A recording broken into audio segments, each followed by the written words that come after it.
There we go. Should be good. So let me get back to our slides. Any other additions from our teams?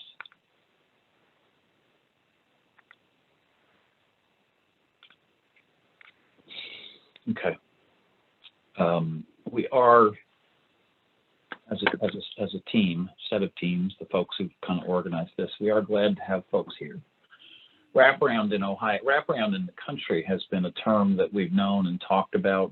You know, often I joke about, gosh, when wraparound started, you know, before it became a term that folks knew in the human service system, you could look it up in emerging search engines and come up with two things. Well, actually three things. One was wraparound porches on vacation homes on the shores of our country.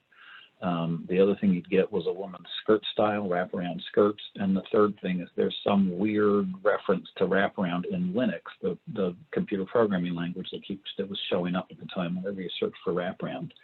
Now wraparound is such that if you really want information, you need to kind of dig in and like be geographically specific or be specific about the role you want, because there's just a boatload of information about this. In the state of Ohio, we have long-standing history, and there are counties who have engaged in developing and supporting wraparound for 20 plus years. There are also counties, because we are Ohio, who have not been able to. Some have not perhaps been interested in, but the development of that in this field in the field of human service has just, it's continued to move from, you know, kind of being an interesting idea and an interesting innovation to a fairly mainstream resource idea. So let's talk today a little bit about what is wraparound. The bottom line in my mind is that for groups like Family and Children First Councils, for people who are interested in supporting good cross-system work for families involved in multiple systems, wraparound really is two things. The first that it's best known for, I think, is that it's a tool set. It's not simple, but it is simply a tool set for developing highly customized plans of care. The issue with wraparound has always been who you do it with and what it is you're after when you do it. And what sets wraparound, I think, a place, so to speak, at the community services table is the fact that as a tool set, it's most useful for youth and families, sometimes adults and older adults in other settings, but it's most useful for youth and families for whom we're not sure what to do, whose complexity, whose history, the complexity of their needs, their history of resources and services that we've tried has left them as an outlier, so to speak, in terms of our success as systems in working with them. And wraparound is in many ways best sorted with this statement in this slide about if you know what to do. If there is a team around a family and a community and you know what to do, do it. If not, that's when you should do wraparound. Because the purpose of wraparound is to develop a highly customized plan of care that includes individually created resources, solutions, and strategies. Underneath that, wraparound employs the notions of strengths. Can we find strengths in a family and in the community around them so we can build on them? Easy rhetoric, complicated operation. Wraparound uses the notion of unmet needs. That what we should be focused around is not problem labels, but the notion that behavior is driven by unmet needs. If we meet the need, the behavior will have an opportunity to change. And the premise in wraparound has long been, if we can understand strengths and use them in planning, and if we can change our conversation so that we're working on meeting unmet needs rather than addressing or controlling labels and behavior, we could formulate, understand, propose, create a different set of helps for a family than we had in place before they got involved with wraparound. And the challenge in wraparound development across the country has been that teams and strength language run through many initiatives, including wraparound. And the challenge has often been, how do you tell that you're really doing good wraparound? And there's been a lot of discussion about high fidelity wraparound, which is around, are we using the principles well? Are we following some, are we following some steps to the process? But at the core of the issue continues to be, if we get a team of people together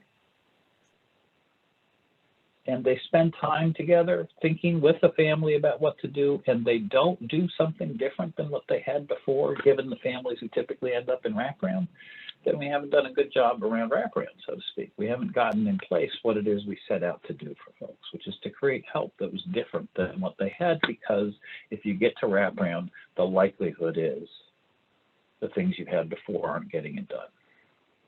So the first part of wraparound, so to speak, the thing it's best known for in systems of care is as a place, as a resource, as a process to get to highly customized plans of care. Underneath that is a really important notion, and that is that wraparound's an organizing process that may shape interventions, but it's not necessarily the change tool. It's not necessarily the intervention itself. It's a process for organizing multiple layers of support and help for a family. And that's a very different expectation for processes.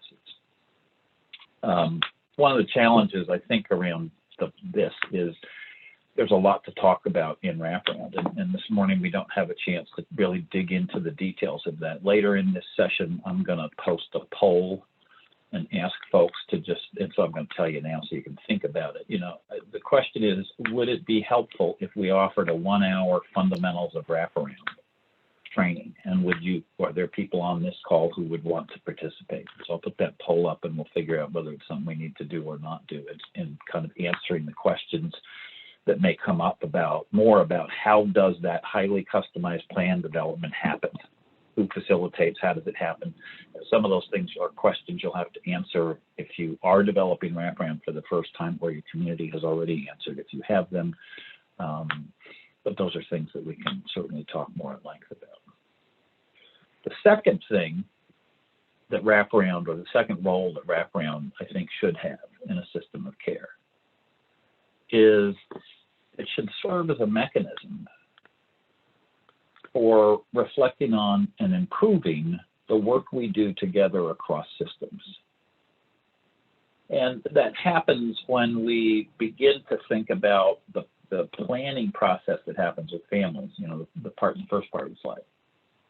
When we start to look at that and say to ourselves from the multiple perspectives represented, say, in a council, when we look at that plan or an individual plan or the sum of the plans that come out of our wraparound activity, the reflecting and improving the local system of care comes when we start to ask ourselves, what does that tell us about how we work together?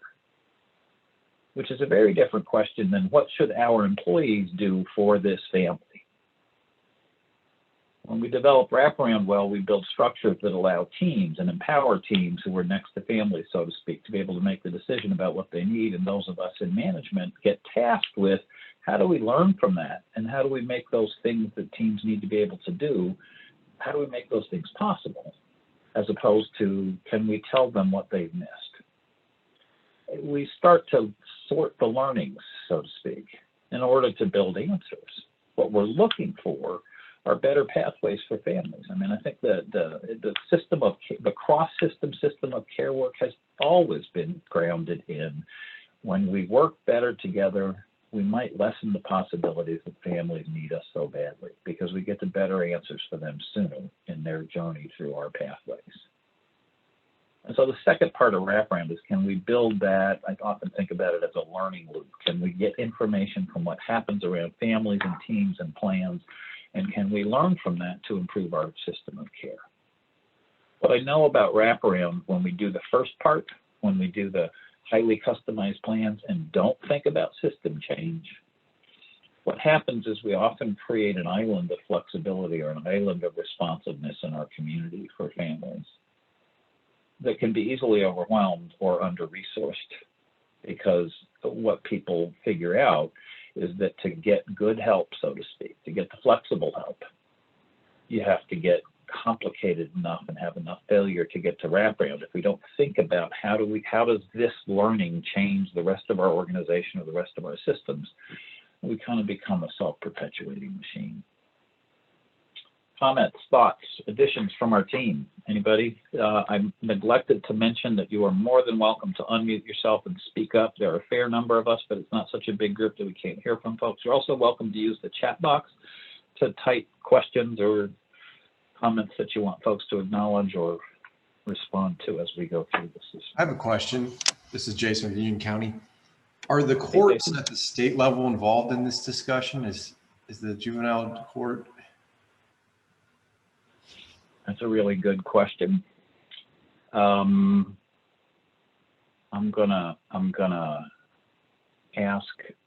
actually gonna ask Amy or Rick to give us your best response to that. There's a representative from the Department of Youth Services that sits on the Multi-System Youth Action Committee and the Multi-System Youth State Team. So the Department of Youth Services is an active a partner. As far as the Supreme Court with the judges, I can't answer that question. Rick, I don't know if you have any information about that. I don't, in terms of the Supreme Court. Yeah, I just mentioned that because I think we have a new judge now in Union, and I think he's been very open to hearing us, but I also think, he's going to want to see outcomes and results. So I think having a small subcommittee of judges that are interested in, that would be a really good idea. I know not everyone's going to be on board. That's fine. I get it. But those that are real interested in the development of it, I think we need them. I think we do, and I think one of the, this is me speaking, so to speak. This is Neil, not speaking on behalf of Rick's organization, so to speak. But I think that one of the challenges, as we all know, or many of us know, in that is that courts are just like the rest of our systems. They're a little bit different from county to county, and so there's a range of response to the notion of cross-system involvement and cross-system leadership that range from courts holding themselves back because of their role as arbiter and decision maker to other courts that are much more kind of service and intervention focused and much more participative. And so I think your question's a really good one, and highlights one of the developmental challenges perhaps for us as a state in terms of how do we continue to work on seeing judges as the key operators in juvenile courts join the collaborative conversation. Other thoughts? Question comes up sometimes, why wraparound? I mean, there's a long story in Ohio about, probably everywhere, but in Ohio, about what's the history of wraparound. There have been, as I indicated, there are counties in this state who've been thinking about and operating wraparound as a resource for their community and for the families in their community for upward of 20 years. And there are counties who are coming to this conversation kind of for the first time. It's not like we haven't heard about wraparound before in this state, but we haven't had a core, unified, statewide approach to this. And while we're getting closer, I don't know that the next year or two give us that, but we're moving in the direction of having a greater sense of support and clarity. And so about what we're doing as a state around wraparound. And so I think the question often comes up, so to speak, wrong direction. It comes up around, why wraparound? There are really two kind of parts to that from my perspective. One, you do it because it impacts costs. There are communities in this, there are certainly studies across the country that have been able to tie the presence of quality wraparound to a change in outcome around residential and other intensive out-of-home services that result in cost savings for communities. And the back half of that is often the second bullet, which is the notion of redirection. You see dollars directed toward local resources because we're not spending them in another state or in somebody else's county around the care plans that happen. There are some examples, both nationally and, as I said, here in the state of Ohio, of people who've looked at the involvement of wraparound and whether it's reduced residential, whether it's reduced the overall cost of services. And as you have your TA conversations, you'll be able to kind of hear from folks about that and what their experience has been about that. But one of the reasons for why do anything in the human service system always comes back to, are there cost impacts? And wraparound has done a reasonable job of documenting that there are cost impacts. One of the places, there are a couple of places you can go to find some of that information. One of them, and I say places, it's internet places. There are a couple of websites that I'd want to mention that I realized yesterday were not included in this slide set. So if you're interested in them, we can get at least the words that'll get you there in the chat box for folks. But one of them is the National Wraparound Initiative. It's actually housed out in Portland State. It is a loose affiliation of people, so to speak, more than an office or an agency. But the National Wraparound Initiative has maintained a website there where there is just a host of information about wraparound. There's some resources there that you may want to access and think about. And if you need any tips about what to look at there based on what you're looking for, feel free to be in touch with me. The second website that you might want to be aware of is wraparoundohio, one word, .org. It's our local, so to speak, our statewide website around wraparound, and there's a lot of stuff there, including information about training when it's available. And then the third one I'd plug for a moment is paperboat.com, which is a kind of interesting eclectic collection of work by people like Pat Miles and John Franz, who are other trainers and consultants in system of care development. But they put together a pretty easily accessible set of easy to digest resources, excuse me, around system change. So some websites you might want to think about. But back to why wraparound, the second piece of it has to do with outcome. And in the end, does it make any difference? In the end, are we making an impact in the lives of families that we're serving? And the answers are yes. You can find work that's been written up that will tell you that as a result of, as a connection to wraparound, that there's been more time spent more successfully in community settings by youth who are involved in wraparound than when they weren't. Measured sometimes by safety at home, school attendance and achievement, fewer legal system contacts, just examples of things that folks have tracked and been able to document and say, yeah, folks who are in wraparound had an improvement in those outcomes. We've also seen folks document family stability and family functioning as a kind of a feature of, are we making a difference in folks happen? And the third area that folks have kind of seen outcome shifts about, so to speak, is around both family and stakeholder satisfaction. So as you think about accountability, so to speak, as the notion of, gosh, as we move forward with wraparound, do we have information? And if we're building wraparound for the first time or the second time, what information do we want to know around making a difference? These are some of the examples around that in the end tie back to the question of why would we have wraparound in the first place.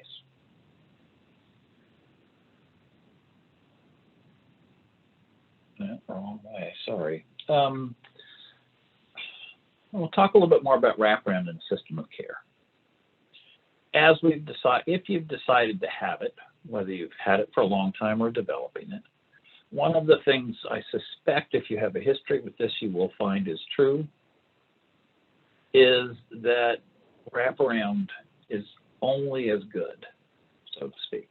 It only works as well as the nest it lives in. And the nest it lives in for me is that interconnected kind of sense of things, capacities, approaches that exist in this kind of somewhat tangible cross-system of care environment.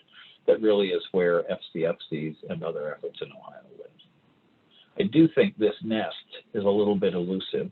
I mean, you can see a bird's nest and get a hold of the twigs, and this is a little more complicated than that. But some of the twigs divide in my mind into both tangible things we might be able to see or get a hold of or track, and more intangible things. But they're things that, as a community, keeping quality and wraparound, I think these are the nest elements, the twigs that you have to make the nest work well for wraparound to do well. The first that this session asks you to think about is around, do we have the right people and the right organizations in the right places talking to each other about this, meaning cross-system, system of care development and support of wraparound. It's about partnerships.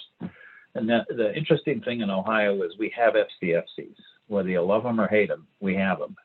And that's created an interagency, intersystem structure for many of our communities that have been terribly important as folks move through the journey of trying to figure out what's the best care, what's the best way for us to structure care for kids and families and create responses for them. But underneath that, while we have a structure for partnerships, I think many of us also are aware that within those structures, there are questions about the quality and issues about the quality or content of our partnerships with each other.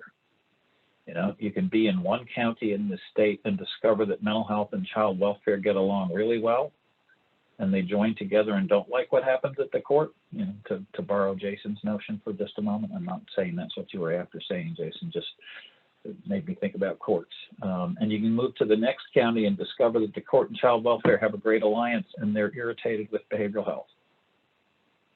And those, I mean, you know, so those are the underlying kind of what's real about our partnership questions that'll impact the development of wraparound in our community. Second twig is structures. Do we have the right groups doing the right things in the right places?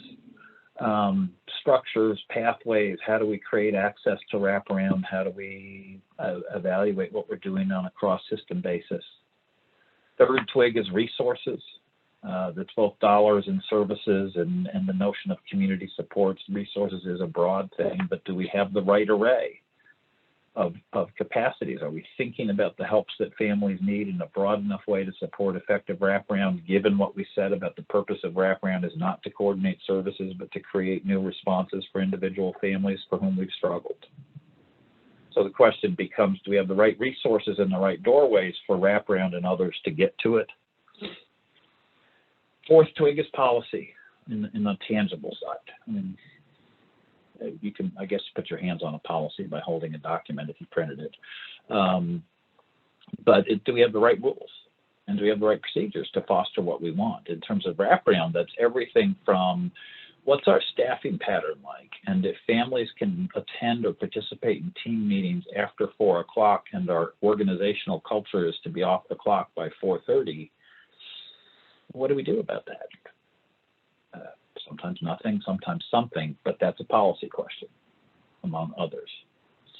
On the intangible side, I think they get to be a little bit more like fist fighting with a cloud, so to speak, trying to sort out what are the, how do you know about these? But the first twig in that is the values. You know, we have and hold values in the inter-system environment that are very dear to us. The question isn't do we know them? The question is what's the alignment between what we say and what happens, between what we want to have and what we end up with. And that's always been the challenge in developing new resources. And it's a particular challenge when you try to do that across systems and across agencies because we have different drivers in our own organizations. Second, on the intangible side is the notion of collaboration. We get together and we meet well. This is arguing that the intangible is what do we do when the decisions get hard? How do we stay together? And that doesn't mean in lockstep or in perfect agreement, but how do we stay together and agree to keep working on it, even when the hard decisions come and even when there's disagreement? And that's really the kind of hallmark around collaboration for me. What's our commitment to accountability? Are we willing to learn if we're making a difference? And can we commit the resource to make that happen? That doesn't happen without effort and energy from folks, as I'm sure all of you know. And the fourth, finally, is the notion of flexibility.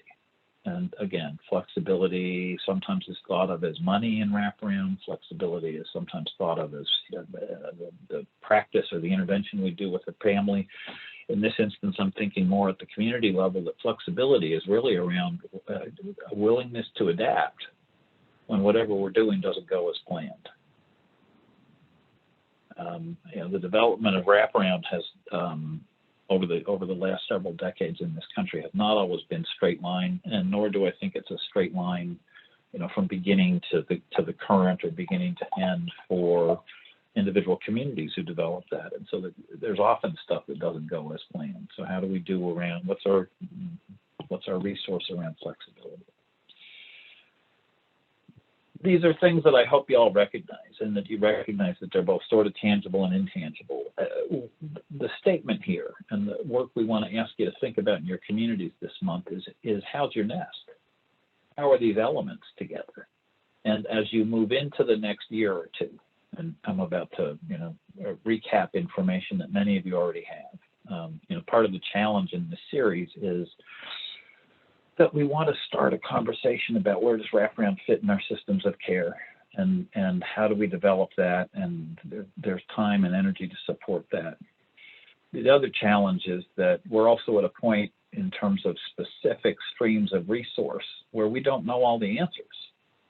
And this is where I get a little tentative about, so to speak, this training, because I worry that folks have come to this looking for new information about the streams we're about to talk about. And quite frankly, this is not the place where we'll get that. I mean, we'll share with you everything we know and everything that anybody else knows about it. But we're not doing this because there's brand new information out there. We're doing this because we want folks to prepare and to be able to think about a cross-system system of care, the role of wraparound in that, and how that relates to our system of care, and ultimately also perhaps to our neighbor's system of care. And we'll talk about that more. These tangibles and intangibles have a significant impact on what happens and how we develop wraparound. Thinking about it as a community-owned resource as opposed to a program that one of us operates is those are really different kind of approaches to how wraparound happens. Wraparound was designed to be a cross-system resource. So the question becomes, how do we build a nest together that makes this possible? How do we do the work that reaches all the way through the organizations? And there are a variety of them represented in today's call and in other local conversations about wraparound. How do we drive the information about wraparound, about our commitment to working well together, about operationalizing these kind of tangibles and intangibles of the nest? That's the work that I think councils and we're asking you to think about this month. And it's a little 10,000 feet, but some of that's because if we don't start there as the details come out, you could end up being driven by the details thought of in another office and in another community instead of by what works best for your community. And that's the conversation we hope we can shape or support around the nest, so to speak. Additions from my colleagues? Anybody else? Questions? All my colleagues. We're all in this together, so to speak.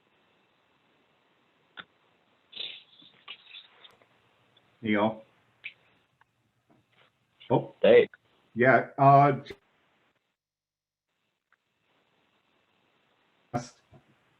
Issues that you brought up is, I think one of the important things too is for people to really realize too that these are iterative issues that come up. So they're not like you follow step 1, 2, and 3, and then you're done.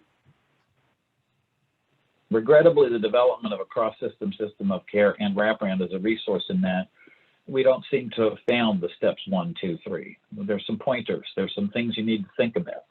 One of them is building the nest.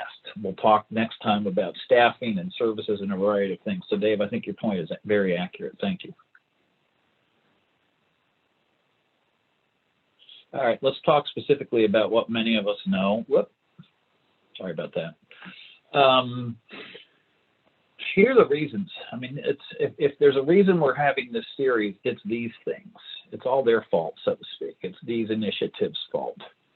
The history of wraparound in Ohio, as I said, has been inconsistent and varied from county to county. And one of the reasons for that is that there's not been clear assignment of resource to support wraparound. There's been some, but it's not been significant enough to build identifiable programs across the state. These are a set of initiatives or processes that are happening in this state right now that all somehow impact the possibility of wraparound. And there are things that I suspect for many of you on the phone call or on this session, they're not new. I mean, so I'm not telling you stuff you don't know, so to speak. But let's review them a little bit so we're all kind of on the same page. The multi-system youth initiative that comes out of FCSC had its roots in families struggling about getting the right care for their kids in this state. And some of us remember that there was a multi-system youth legislative committee that made several recommendations, one of which is the final bullet or the second to last bullet here around FCFC modernization, and included a recommendation about the presence of wraparound, et cetera, et cetera. more timely or more specific to now, there have been dollars committed by this state to support the care plans for multi-system youth.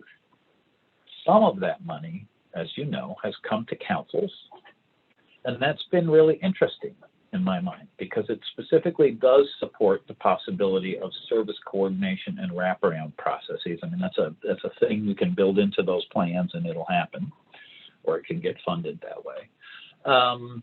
But that's also really interesting, I think, for councils and for cross-system environments because what we've done is given a chunk of that money to councils as an interagency entity. And we also are trusting councils to kind of hold the value set around community-based care, around minimizing and making more effective the use of at-home intensive treatment resources, et cetera, et cetera. So we've kind of stood council on these MSY dollars up in between families and systems who are frustrated and looking for an answer that includes placement away. And we've created some tension there for councils around what our practice is around service coordination and wraparound. The good news is that when you look at, we did this in a conversation the other day, when you look at the amount of money that that's available to individual families just through FCFCs in terms of the MSY dollars, I believe our conclusion in a conversation the other day was, and somebody who's better at the state budget figures here may be able to verify for me, but I think we got to the place where we acknowledged that the MSY dollars available to family plans, and it's not available to councils, it's available to family plans, and that's a significant issue. But that's more than the state's invested in the basic operation of councils, or at least close to it. And so that's a really significant resource shift, or the presence of that in our systems is a very different kind of resource. Now, it didn't come along and go, oh, here's a bunch of money to do wraparounds. It came along and said, if you want to build service coordination and wraparound and other resources for families, we need individualized plans, and there's an application process and all of that. So it was, again, not a decision to fund wraparound as much as it was a decision to fund resources for families, and many communities have chosen to use that to support the facilitation of wraparound. And because that money is such a significant care with the existing investment by the state, that's a huge development in terms of what's come online in the last, 15 months, 18 months, I think, since that started. Maybe it's longer than that now. So there's the multi-system youth initiative and some of the complexities attached to that. Others of you in the behavioral health field and elsewhere, because it is a partnership across systems, are well aware that Ohio Rise is planned and being planned. I believe, unless I dreamed it, I don't think I dreamed it, I believe we now know who the MCO is for Ohio Rise in terms of a public announcement about that. I think I saw that somewhere the other day. But Ohio Rise represents a decision to bring Medicaid in, to take some of the Medicaid dollars that come to this state and to tie them to care coordination processes that specifically identify the words high fidelity wraparound. There will be 3 layers or 3 levels of support available to families in addition to other services. One of them will be called limited care coordination. The other will be moderate care coordination. That's, I believe the word is informed by high fidelity wraparound. And the 3rd layer will be intensive care coordination with or using high fidelity wraparounds. And that's a lot of money. And when they talk about 50 to 60,000 covered lives in that process, that's a lot of capacity potentially around wraparound that needs to be developed and built in the next, well, I don't know, comes online January 22. And there are tons of questions. You know, this is the perfect example of we're in the middle, we're starting into some conversations that are really important around the development of wraparound, and we're in the middle of that process, so there aren't fixed answers. We are about to see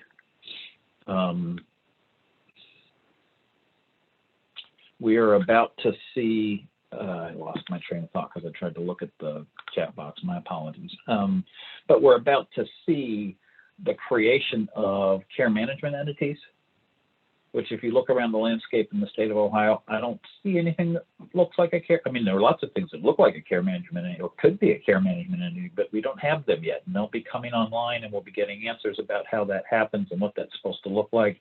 And every county will have to figure out, how do we relate to having a CME and the managed care organization who contract with that, and we'll have to figure out how to relate to the notion perhaps of regionality. Because there's language in that about thinking about regions and serving regions so that we can be more consistent, however we feel about that, whether it's more consistent or, to save administrative costs. At any rate, that's another stream that's coming, and there are multiple implications in that for every county who's had wraparound in place and every county who doesn't, but is going to build it because it's out there. There's more resource around that. The third stream is the Families First Prevention, it should say, Services Act. My apologies for not having fixed that. Federal dollars flowing to states primarily through child welfare systems designed to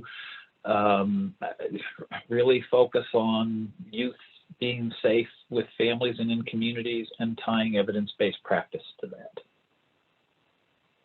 And that's under development and rolling out across the state. Nationally, and in many state practice libraries, wraparound has been nominated and the decision-making process is underway, so to speak. It's eligible if you choose to, kind of present them with some data about what works. More importantly than whether wraparound's present in FFPSA, it's another significant initiative that impacts families. And to the extent that we're talking about cross-system families, some of them will be connected to services and resources around that grow out of the FFPSA stream in terms of dollars. And so that becomes a question, not just around the dollars in the nest and the resources in the nest, but how do those things play with each other? The fourth is around SCFC modernization. What the recommendation out of the committee, the work that's going on around trying to sort out what happens next for councils. And quite frankly, I hear people in the state raising everything from being excited about there's resources coming to the table for councils through these various streams, and they give us the capacity to do more of what we wanted to do, to also hearing people say, wow, maybe all this means councils won't be important. The future will tell us. I hear voices saying, around the state also saying, no, why would you want to throw that baby out with the bathwater? I don't think you would. We've done a lot of work to build councils. They are very varied across the state. So the challenge is, how do they become modernized, and how do those efforts fit into the work that's going around these three other things?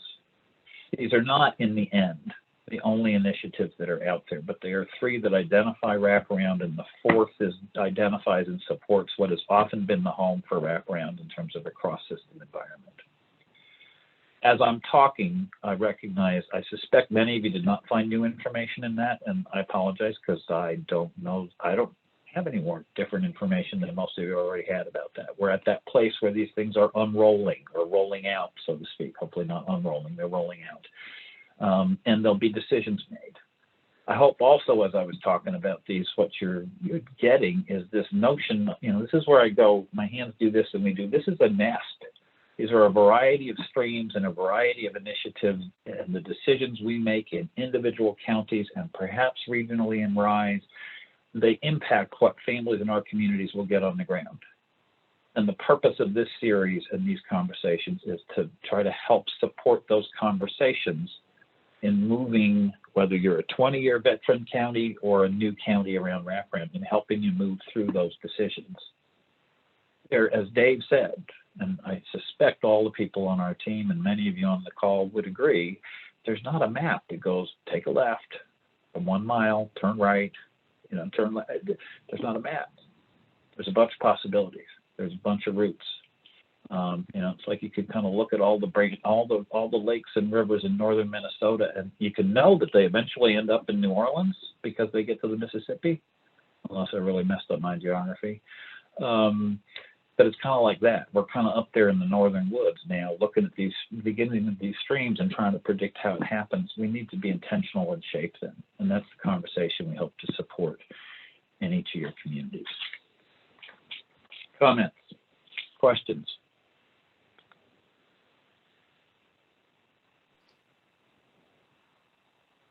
Neil, I have a question about MSY funding.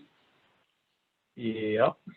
On your PowerPoint here, it says Multi-Cis Youth Initiative resources directed at meeting the needs of youth and families with complex cross-system needs, includes resources to support service coordination and wraparound facilitation.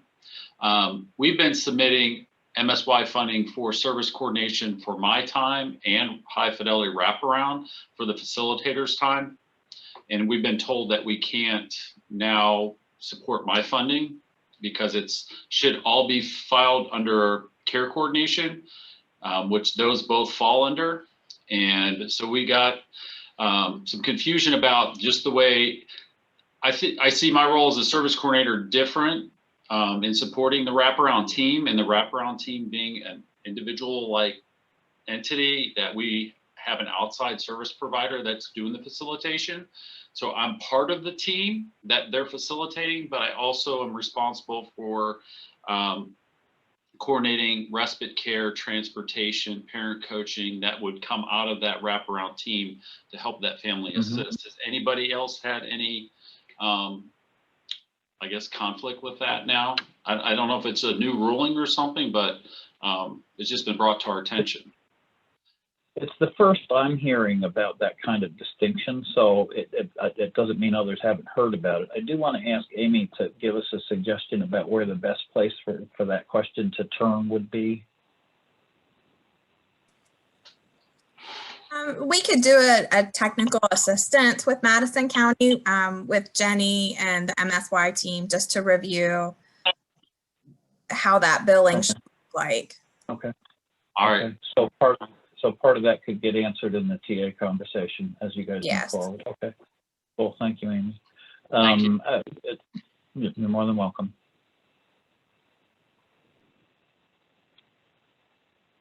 Other thoughts? All right.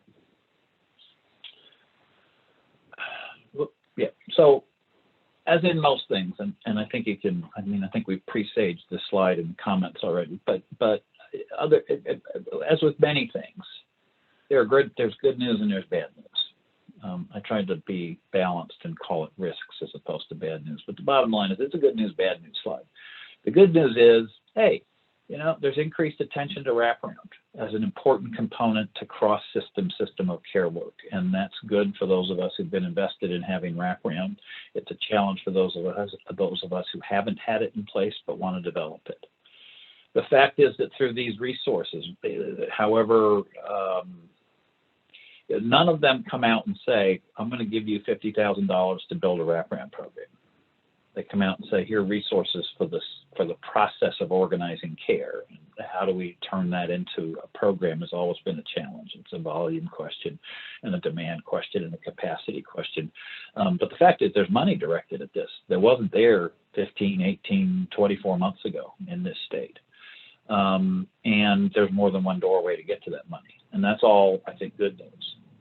The bad news, of course, is that the attention and the movement in a hurry toward, suddenly the pace of change around this has picked up significantly.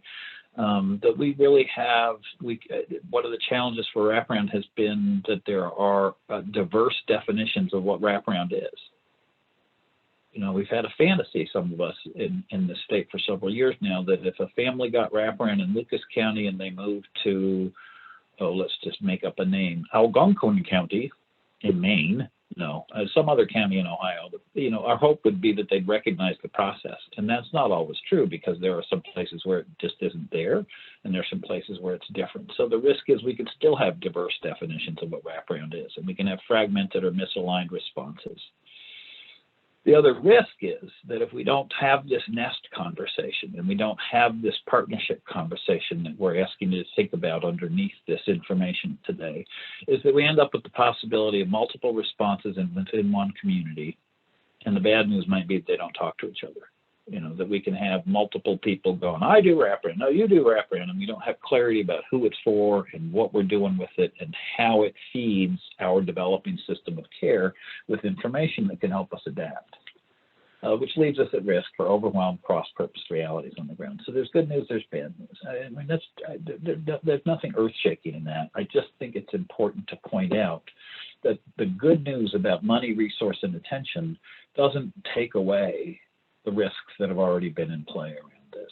And we have to continue to think it through and work it through. In the end, it's the right-hand column that I hope drives this conversation for individual counties. How do we avoid ending up in a fragmented, misaligned, non-communicative place about our cross-system work related to wraparound?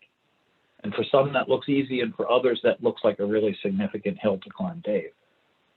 Yeah, At least you look like you want to say something.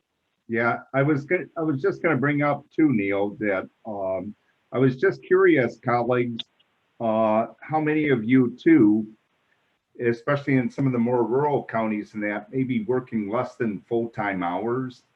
Because one of the things that I think certainly a challenge that as you look at this too is, oh my God, how am I going to do this on top of everything else in 20 hours or less a week? And so it would be really interesting to hear, you know, from those counties, some of those counties that maybe are less, you know, where you don't have full-time staff for that, how you're dealing with some of those challenges. That'll be helpful too when we come out to see you, well, figuratively speaking. Well, I think really clearly that's one of the things we need to be able to talk about with folks in our TA conversations, is that challenge, is acknowledging the reality that this development doesn't happen without effort, and it doesn't happen without investment. And the question is, where do we get the investment from, I think, and what shape does it take? Dave, I think the underlying point you were making, I thought there were several, but one of them was, this doesn't just grow out of whole cloth. Wraparound and the work we're talking about in terms of developing the cross-system nest and making sure we're tending to it, et cetera, et cetera.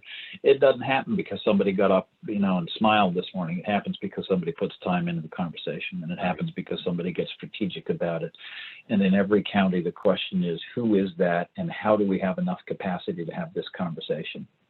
And can any of these resource streams support that? Is there enough to support and increase capacity in that function? And I think that's one of the things that each of the counties here will need to talk about. For those who are larger with more developed FCFCs in terms of just staffing pattern, obviously you can squeeze more in around the edges than you can when it's a part of a person. You know, there are counties who moved in the last year or two from a part-time staff person to a full-time staff person. And it perhaps, I don't know that it was in an effort to manage these conversations, may have been, but you're absolutely right to raise the question that there's a cost, so to speak, attached to the development work around this. And Neil, just one last thing I was just going to add to that too is the other reason I brought that up too is because a number of you may want to think too about, you know, the possibility of cross-county partnerships too in building that capacity. Yeah, we didn't talk about it and that's my fault. But, you know, one of the things that is buried in the Ohio RISE language is the notion of regions, that CMEs, that care management entity who will provide or contract for the intensive care coordination, moderate care coordination, et cetera, and the other services that are in that package, that those are not necessarily directed to be county specific, has been our history. And so we're going to have to deal with cross-county relationships, or continue to, in some instances, deal with cross-county relationships and planning. And that, you know, again, takes energy and time to do that. It also raises the possibility, what if we share resources to get some work done, so to speak? So there, again, there's good news and there's risks in each of these things. But I think that's a really, Dave, thanks for getting to a concrete point that I know lots of folks are thinking about, which is just how in the world are we supposed to get started on this? And we'll need to talk about that with folks in our individual meetings, because every county is in a somewhat different place. And for me, I look at it and go, because we haven't seen the state say, here's, you know, I said $50,000. That's not the right amount. Let's just pick that out of the air. You know, but we haven't seen a funding for wraparound or a funding for service coordination as a program. We've seen it come through individual families and responses to individual families in terms of how it's been funded. That leaves the question about, have we built in enough cost and enough resource for the development and support that we need? in terms of whatever those unit rates look like because of the way we do that. Risks and opportunities. Risks and opportunities. Those of you who have wraparound, that was supposed to be a closing statement. I want to move on. Those of you who have wraparound, you've answered these questions, or at least started to. Those of you who haven't, you will need to answer these questions. I mean, these are initial decisions for wraparound. Some of you have answered them in one way, two ways, four ways over time. As you develop your capacity, others will need to start to decide where it is you start. These are 5 decisions that seem like easy to talk about. They're easy to talk about. 5 decisions that look like easy places to start around wraparound. The first is who gets it and how do they get to it? Why is that an issue? Because in most communities that I've ever met, we can't build, it doesn't make sense, even fiscally, to build enough wraparound capacity to give it to everybody, so we've got to decide who gets it. There is a time and cost investment, not just in facilitation, but from system partners around families. It's often not that much different than what they've already invested in more splintered approaches, so to speak, less cohesive approaches. But we've got to decide who gets it, how do they get to it, what's the pathway for access. And one of the challenges for FCFCs, for the nest, so to speak, is that each of those initiatives that we just talked about have a potentially different population of focus in mind. And we have to think about, do we want our wraparound effort to be driven by the money that gets it, or do we want it to be driven by what we want in place for our community system, and how do we balance those tensions? Staffing, who does it? How much of it do we need? Where are they going to work? If they're going to work, how does that look? The who of wraparound, I talked yesterday afternoon with that group about, the who of who does wraparound in my experience. I've had the opportunity to interact with a group of parents in Spokane, Washington, who got irritated because their behavioral health systems didn't move fast enough to build individualized and tailored capacity. And they called the state and said, they are not moving fast enough. And the state said, that's fine, we'll train you. And we went out to Spokane and trained parents to do wraparound for each other. One of them happened to be tied to the community policing efforts, and they got a commitment from the local cop shops to allow families who were comfortable doing it to come meet in their place and use their copiers to make copies of plans and stuff. And, so on. That's sort of like the least formal end of who's done wraparound. The other side to that is in this state, I met a PhD social worker who was thrilled and excited to learn to do this work. So there's this kind of range of lots of different people can do this work.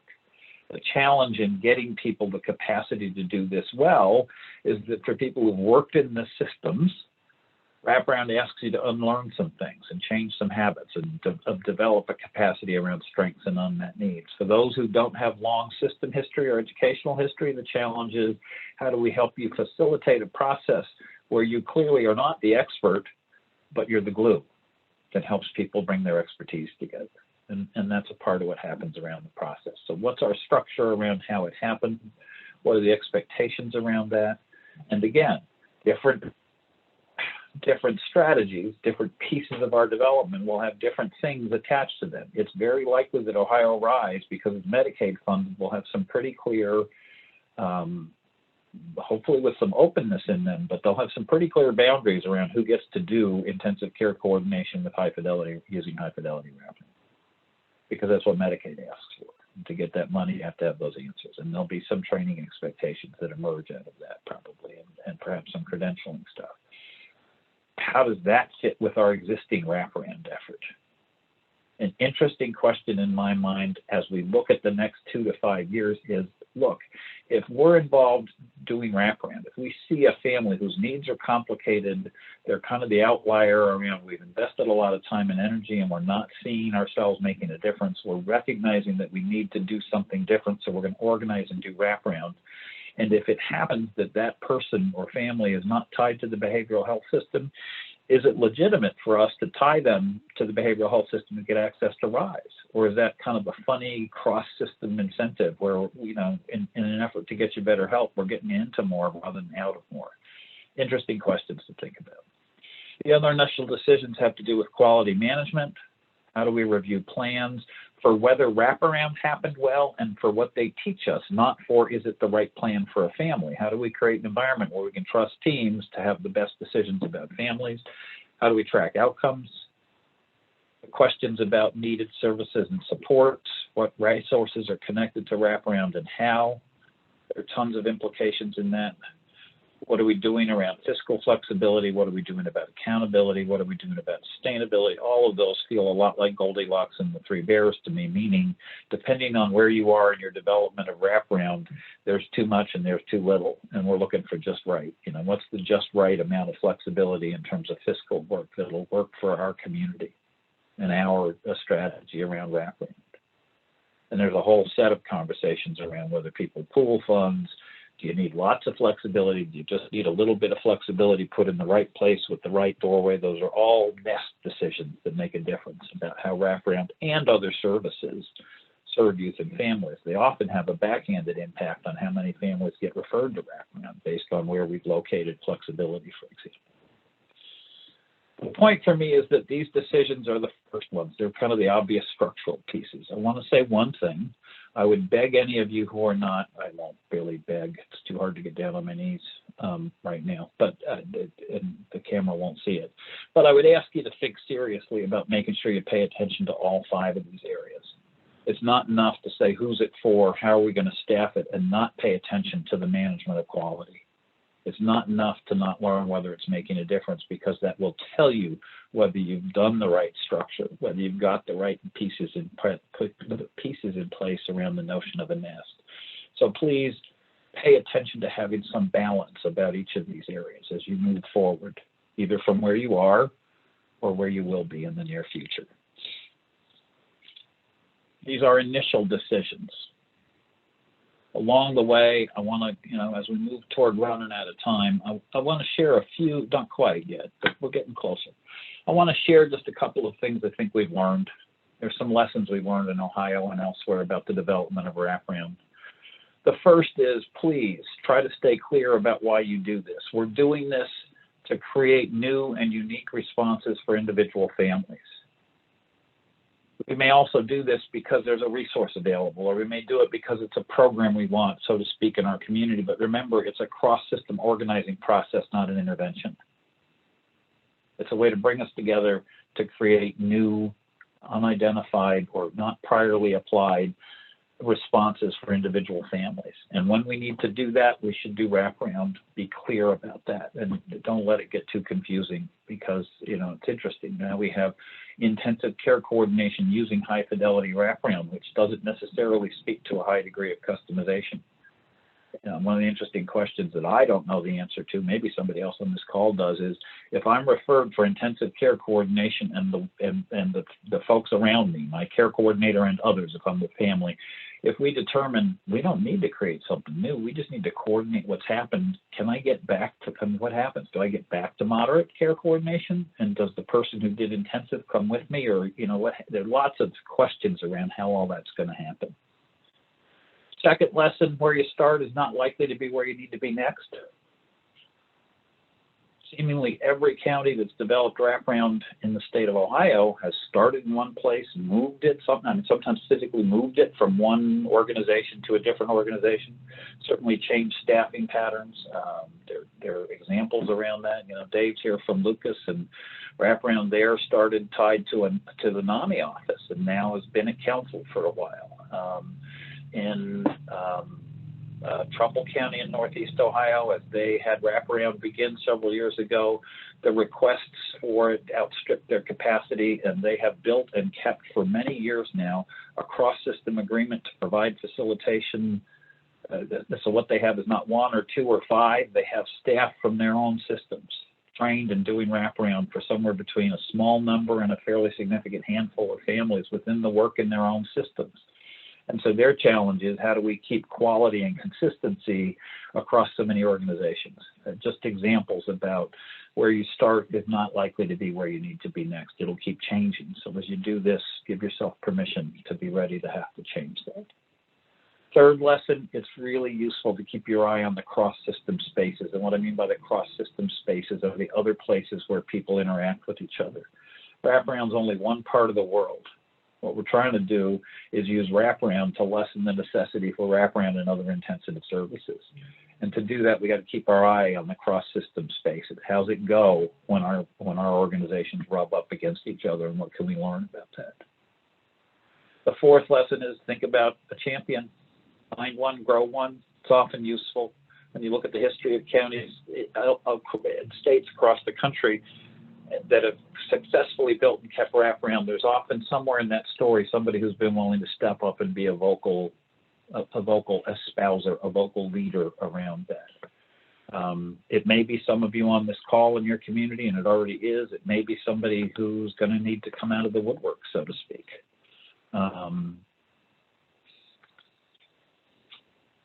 There are lots of other lessons. I mean, those are just kind of the ones that, for me, frame this conversation around what's the infrastructure, what's the pattern of relationships and interactions that we need to build at the community level to support wraparound well.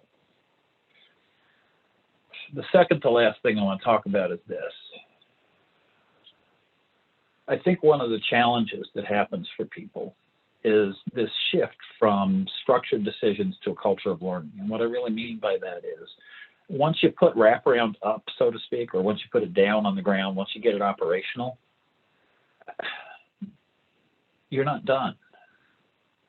You may be done creating you may be done developing the first bullet from the second slide this morning, but not the titles, the first slide, which was, you may be done developing the process and the tool set that leads to highly customized plans for families, but you're not done improving and learning from how that happens, even after you put it on the ground for 10 years. There's still kind of a cycle of learning, or a culture of learning around that.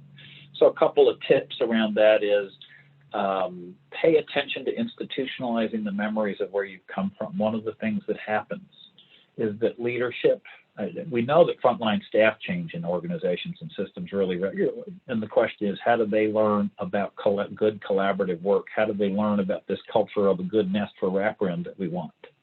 They learn about it because we've institutionalized our memories. We figured out how to carry the message into the next generation. And then when management changes, and ultimately in all communities, leadership changes as well, we have to grapple with how do we bring that person into this shared sense of history. It's a little bit like, it's not really like brainwashing, but it's sort of like, how do we knit all that together? And part of the clue is to institutionalize, meaning write down, comment on, pay attention to, tell the stories of how you got to where you are. It's not often a straight line, but it's an important one.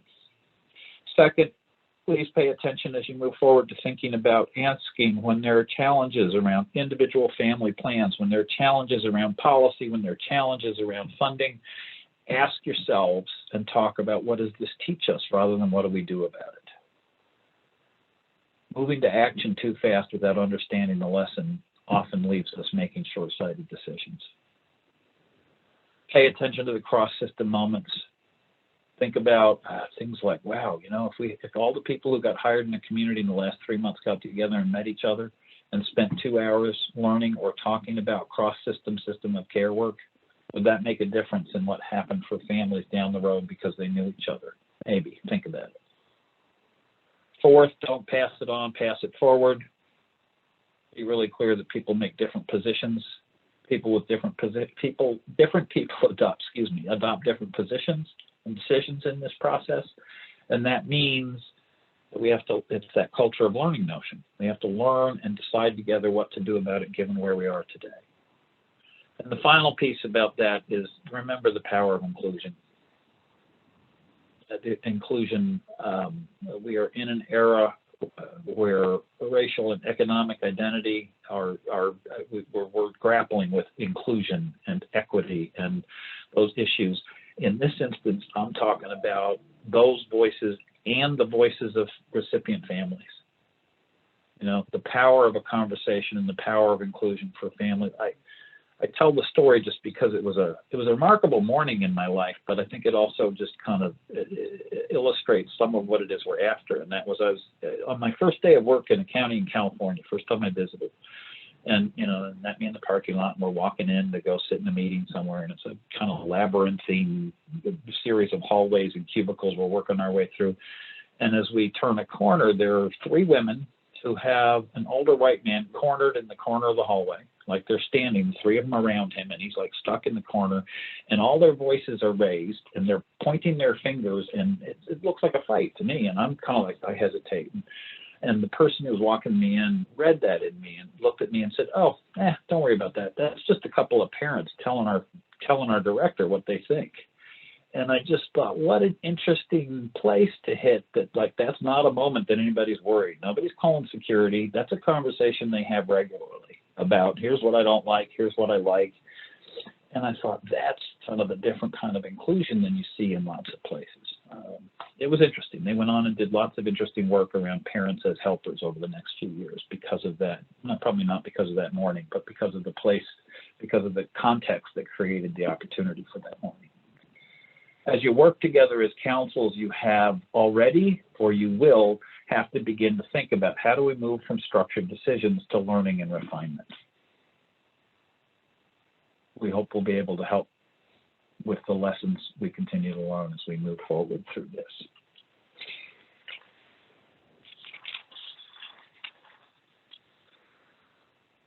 There are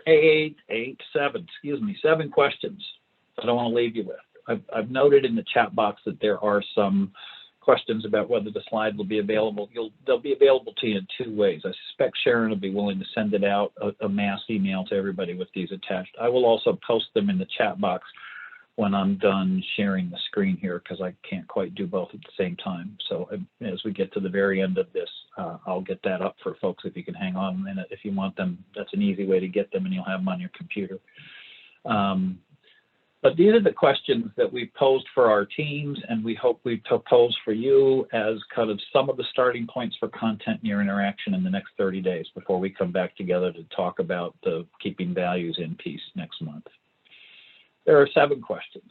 What do we do in your community? What do we do? What do we need to do about assuring that the right people are engaged together to take the best advantage of these funding opportunities? Some of you have that done, some of you don't, possibly. What do we do about assuring that the right people have the right information to be prepared for these opportunities? And in a time when the information isn't all clear or finished, that's a particularly challenging question. What do we need to do about building spots at the table for all stakeholders? That's about inclusion and improving how we do around youth and parent, in particular around, in terms of our child and family focus around this. 4th, what do we do now to ensure that wraparound remains a community or a shared resource in the future, and it doesn't become a behavioral health response or something they do over at the court and nobody else does, so to speak. What are we planning to assure that we do more than build wraparound, but we focus on changing our organizations so they align better with our values, and we hope create less demand for wraparound and other intensive services?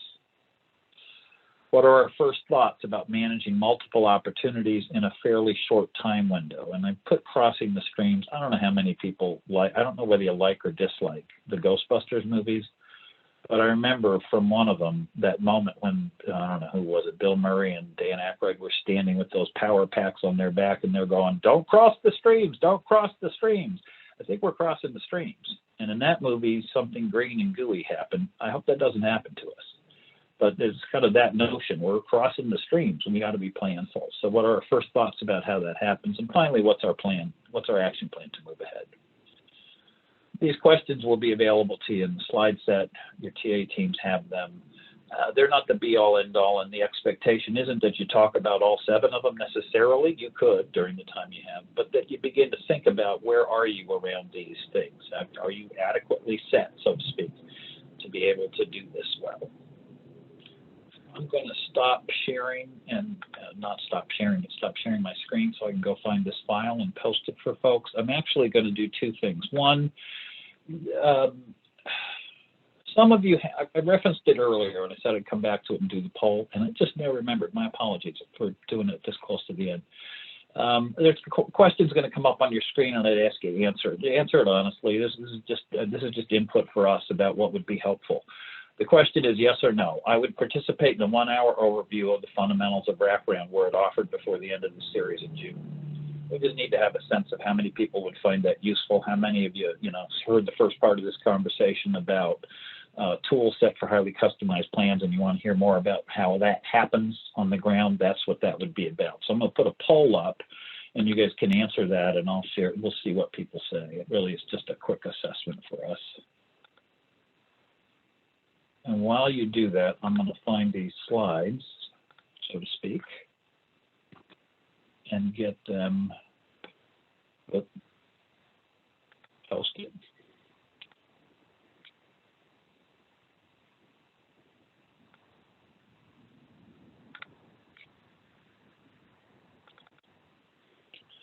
In a moment, some of you have answered, there's some who haven't, that's okay. In a moment, it should be there in your chat box for those of you who can see it and access it. There should now be a thing that says capacity and infrastructure or something for wraparound series. You can click on that and it will download to wherever you want on your computer, and that's a file with these slides. So if that's the easiest way for you to get them, you can do it now.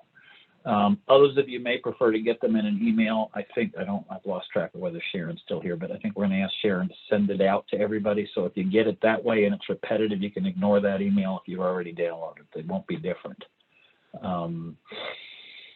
Okay, here. It looks like we're done answering that.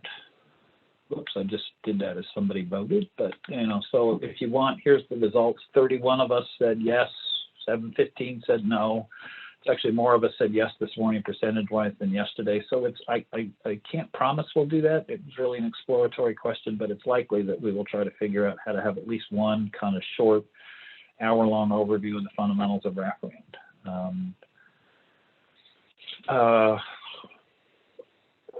The purpose of this series, to go back, the purpose of this series is to support a conversation in each and every one of the counties who've chosen to participate.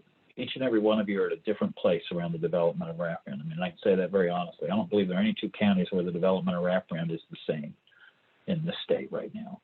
And so we've done this structure around, let's put some information out there. Let's try to provide some things for you to think about and talk about together. In this case, it's around building the nest. Next time it'll be around some of the other details, and the time after that will be around where do we go from here. Frankly, we could do this once a month for a year, I think, and get to a level of detail that we won't have an opportunity to do. We wanted to start a series of conversations and support them as long as we can. That's the intention. So you may want to interact with each other a bit. The scheduling process is ongoing. Sharon, who you got these links from, it was her email, I believe, that Senate has offered and says, I'm the person to get a hold of if there are questions. You're welcome to get a hold of me. Many of you know how to do that, and if you don't, I am putting my email in the chat box if that's helpful. I spelled it right. There we go.